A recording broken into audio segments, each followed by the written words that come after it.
مطلب یعنی سفر کا غبار، گرد کے معنی غبار، سفر یعنی سفر کا غبار یعنی سفر کی دھول، سفر کی مٹی،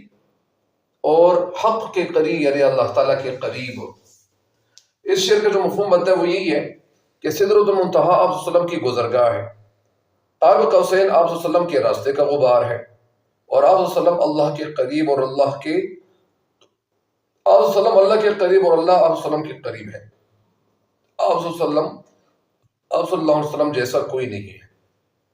اللہم صلی علی سیدنا محمد وعلی آلہ وسلم۔ اس شعر میں شاعر سید نفیس شاہ حسینی، مشہور مطلب شاعر، ان کا اصل نام انور حسین تھا، کہتے ہیں، اور آپ صلی اللہ علیہ وسلم کی بڑائی اور عظمت بیان کرتے ہوئے کہتے ہیں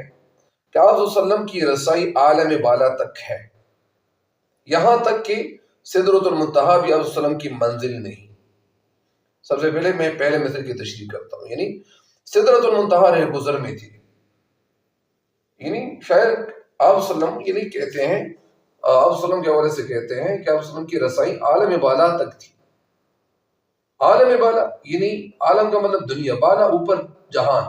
مراد آسمان، یعنی یہاں تک کہ سدرۃ المنتہا بھی آپ صلی اللہ علیہ وسلم کی منزل نہیں، آپ کی منزل آپ صلی اللہ علیہ وسلم کی منزل نہیں، بلکہ آپ صلی اللہ علیہ وسلم کی گزرگاہ ہے۔ سدرۃ المنتہا آپ صلی اللہ علیہ وسلم کی گزرگاہ ہے، گزرنے کی جگہ ہے۔ آپ صلی اللہ علیہ وسلم کی منزل اس سے بھی آگے عرش بری تک ہے، عرش بری